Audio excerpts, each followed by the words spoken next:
Hi, welcome back to the farm.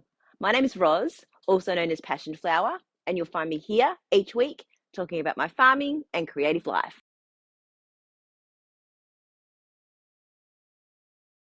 I've been on holidays this week, so I have plenty of knitting and knitting plans and dyeing. I've got a bit of everything this week, so it's been a busy week. We haven't had as much rain this week, which has been good in terms of being able to get out and do things, but obviously we're still very low in our dams, but hopefully spring will be quite wet. Speaking of spring, I've already seen some bulbs and flowers coming through in my garden, which is quite nice, adding a little bit of colour. And this week I went down to the dam and I took care of all of the trees that were planted down there a year ago. Some of them needed their guards to be reset and made sure that they weren't like crushing in on the plants. And some of the eucalyptus plants were growing out between the mesh guards. So I cut the guard so that they were able to grow up instead of out through the holes, because once they get too big, that's going to start to strangle the plant. So I took care of all of that, and they're all looking really great and getting reasonably tall. Probably some of them are about a meter tall, maybe. So it's good progress. It does take quite a while for trees to develop, but over the next few years, hopefully they do well. I also took a quick walk across the other side of the creek and looked at a spot where we might be able to do some further planting now that we're getting rid of a lot of the blackberries. A bit of a sheep update. It's pretty much status quo at the moment. I've kept Vito in this small area by himself, and Hurley and Evie are in the main paddock, and everything is been pretty calm. We won't say that's going to stay that way, but for the time being, I haven't had a chance to get additional hay put in for them, but they still have a little bit of grass. And this week, every day when I come over here to the shed, I have been feeding them stock nuts, so a grain supplement as well, and they really enjoy that. So I get a little bucket and I just put an amount for each of them, and I spread out the containers, and they all get to enjoy that, and then that kind of settles them down, and I can be over here during the day, and they're not barring at me for any particular reason except to sort of say hello. So that's been quite nice. And I have decided that I will be going to Bendigo. So as this goes live, I will have already been, and I'll talk about that in creative life coming up. But everyone else in my knitting friend group were going, and I just decided that I had to go.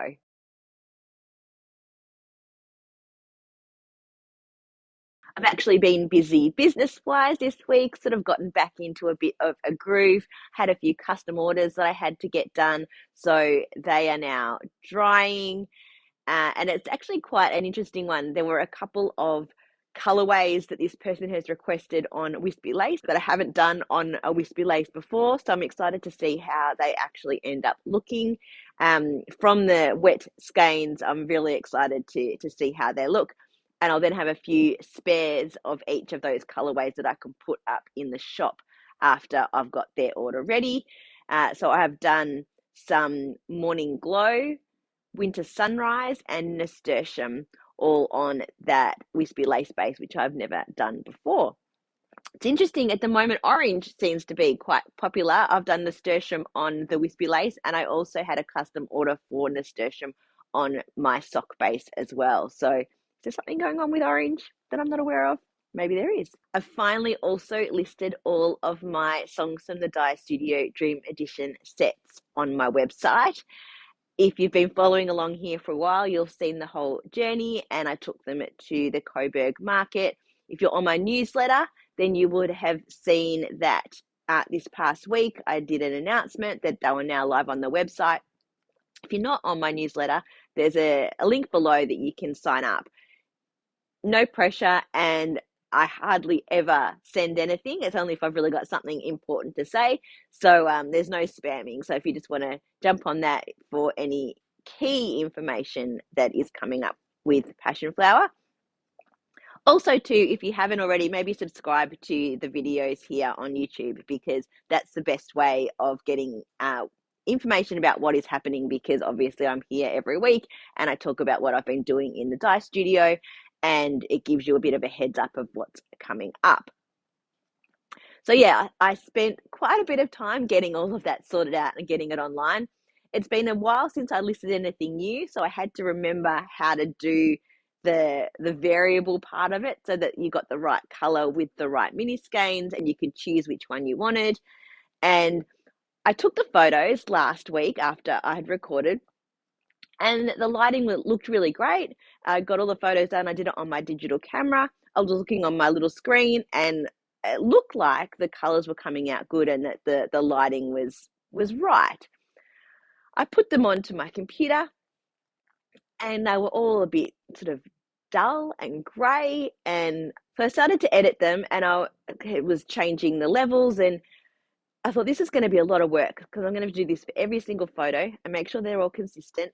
And it was starting to alter the colors, and I thought these don't look real anymore.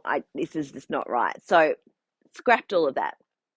Instead, I waited until it was sort of a sunny afternoon, but like cloudy and sunny, and I retook all of the photos on my iPhone and just uploaded them from there, and they look so much better. So hopefully when you see the images, they look as they should.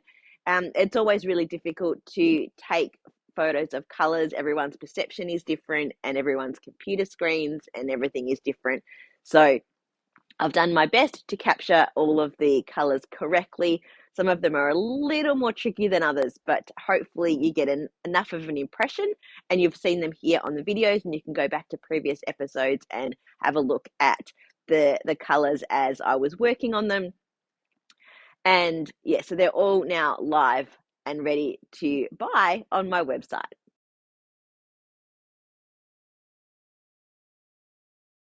First to what I'm wearing this week. This is the Mosaica shawl, and I finished this about a year ago, and this is the very first time I've worn it. I totally forgot that I had it sitting um, in my shawl cupboard. I was doing a bit of a tidy up, and I'd rolled it up, and I hadn't blocked it, and I hadn't woven all of the ends in. So last week I blocked it, woven all the ends, snipped everything, and here it is. So it is done out of three colors. The bluey color here is Owl of Athena in the Potion colorway. The light speckled on the end here is Yarn Trader in the Tea in the Garden colorway, which I'm currently using the scraps of in the cross heel cardigan, which I'll show you shortly.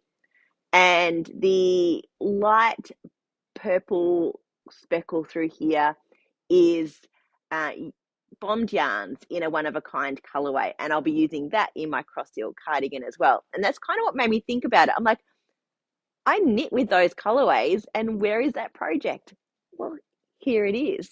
So I can't really give you a review of the wearability. It's just a triangle shawl with like the sort of long tails on the end. It was fun to knit because there were different sections of slip stitches and garter ridges and these little like sort of butterfly sections. So it's a really pretty shawl. And I think when I knit it, I started with a whole different color scheme and I ended up with these beauties. Now, first to some non-knitting craft. I'll get that out of the way first, and then we can move on to the knitting and Bendigo plans. My sister had crocheted a set of mitts for a friend in one of my colorways, the bouquet colorway. And she asked if I would sew them up for her. So I did a little bit of mattress stitching on the side of those. So I took some time this week to do that. I also fixed a beanie for her that I knit her ages ago in a colorway that I had experimented with, but I'm not re-dyeing, which I called Lamingtons. And I didn't have any of that yarn left at all. So I found a little bit of pink yarn and I just sewed that through to fix the hole. You can kind of see it, but I think as she wears it, it should kind of blend in. So that's two little side projects. And then I also made a knit scrunchie. I got my circular knitting machine.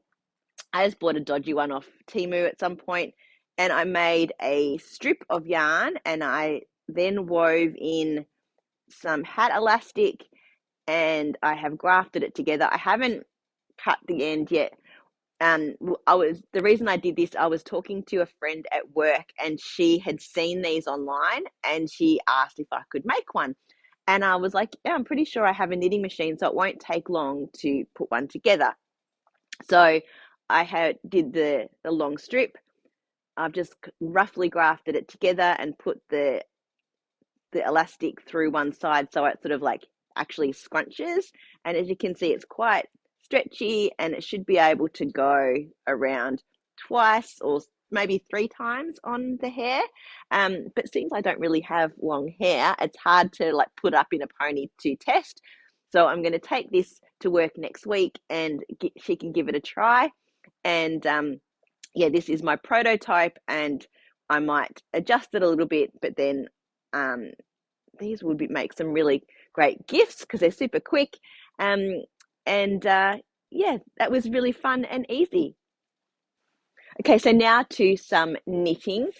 I started another See My Vest chunky. I talked about the colors last week, and I just couldn't help myself because I wanted to see what they were going to look like when I knit them together.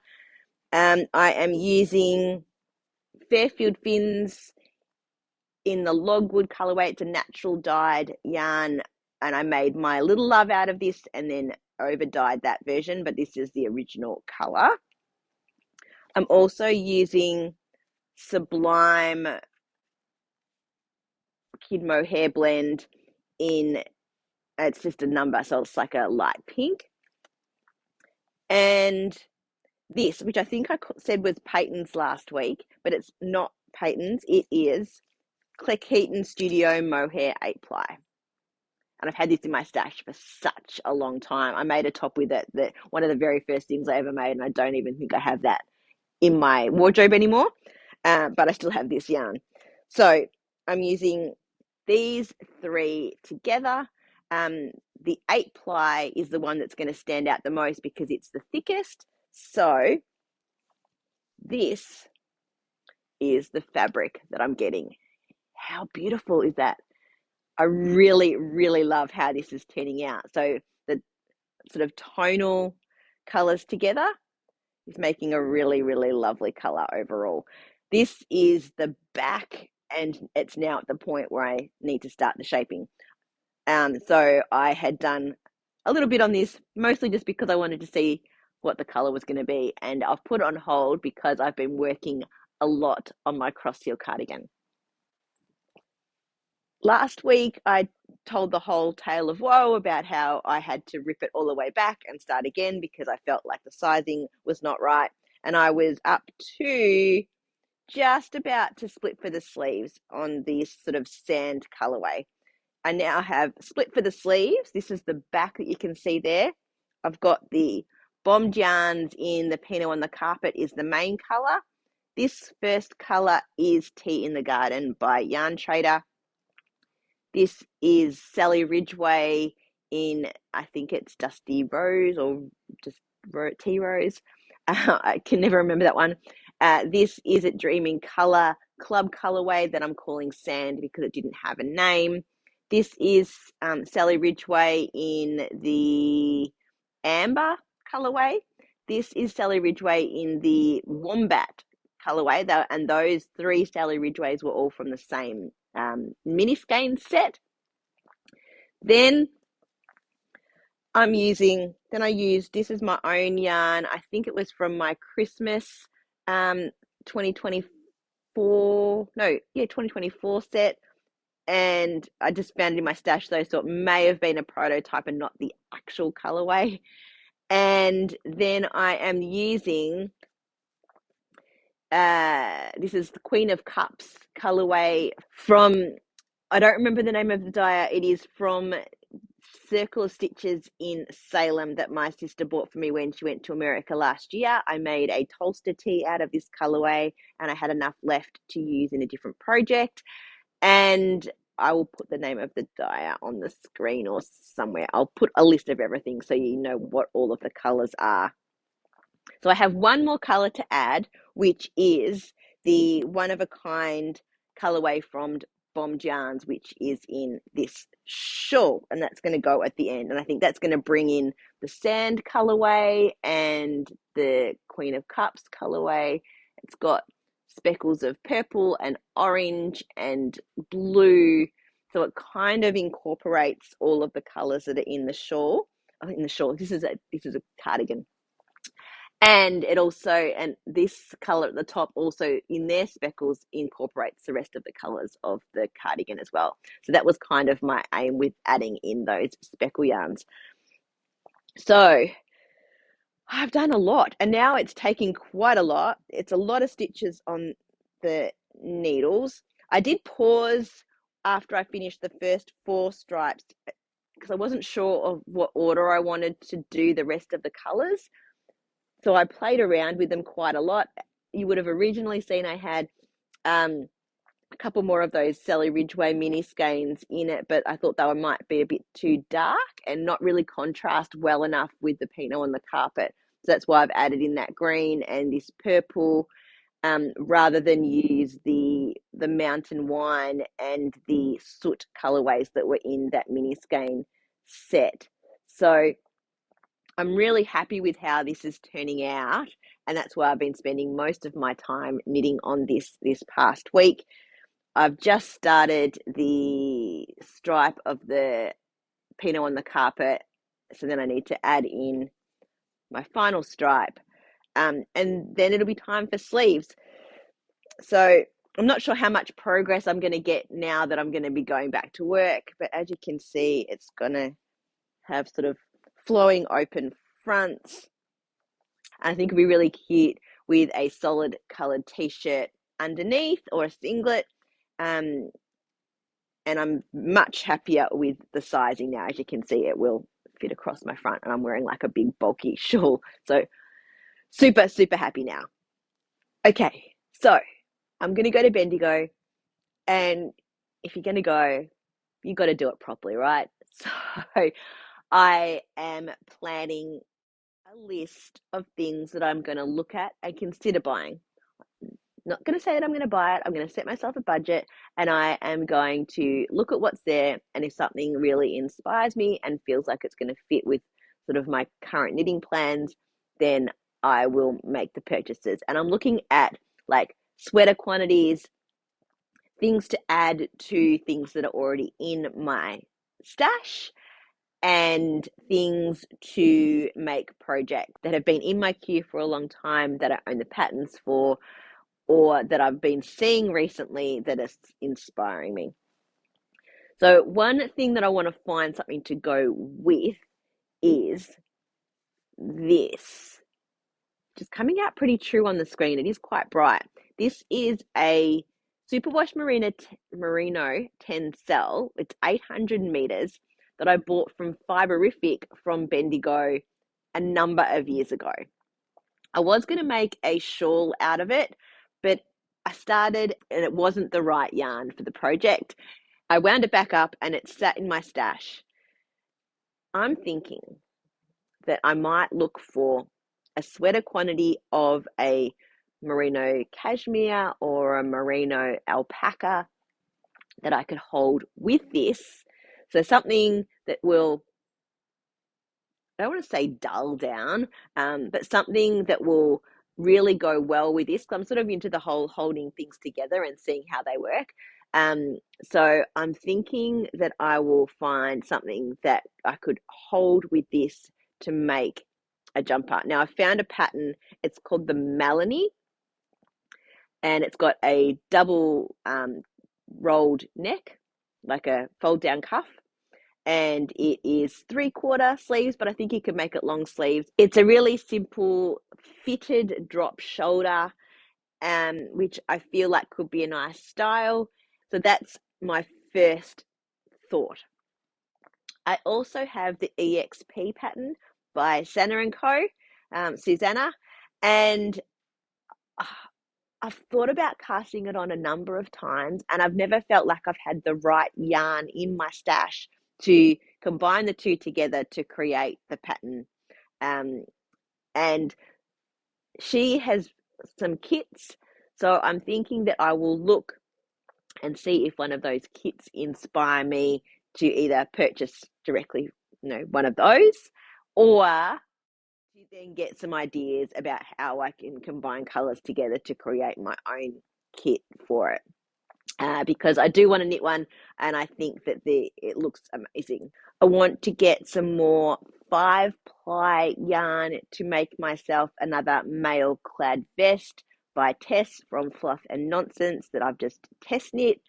The pattern isn't out yet, but I thought that it might be nice to cast on another one around the time that she launches the pattern. So I'm looking for another colorway that inspires me for that, and that's only 2 skeins of a sport weight for me, so that is a reasonably conservative purchase. I've also been looking at a couple of different cardigans and jumpers. Some are free, some are paid.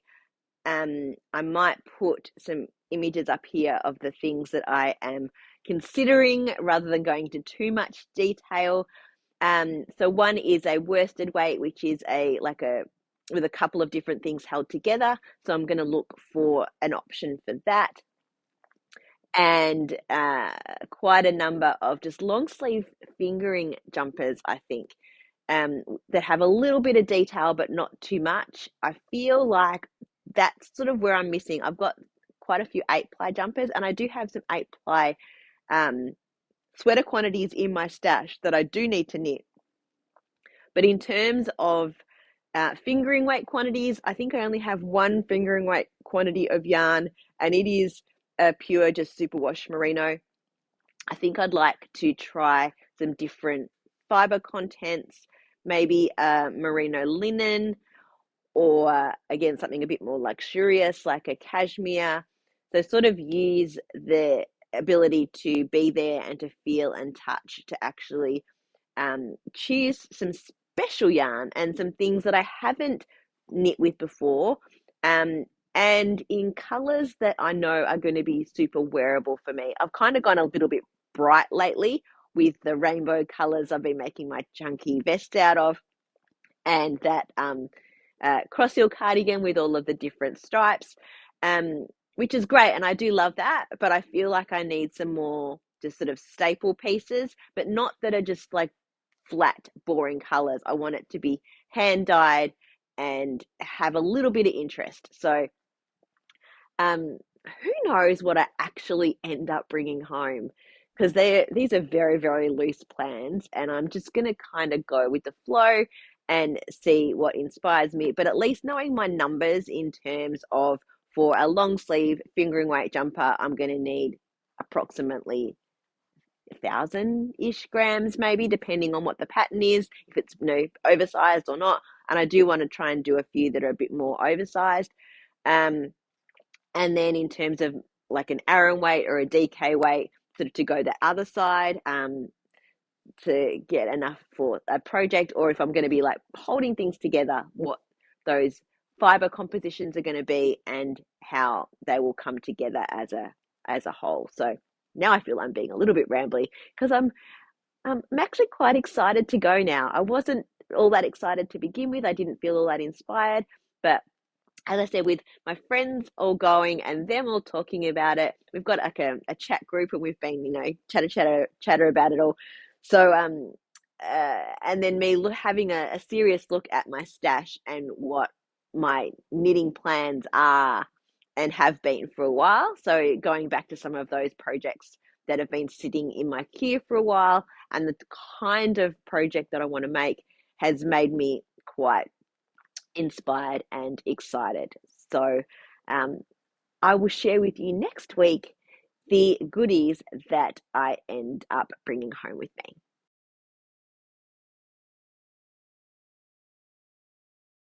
Well, that's it for another week. Thanks for spending some time with me. If you enjoy these videos, please give me a thumbs up and subscribe to the channel, and look forward to seeing you next week on the farm. Bye.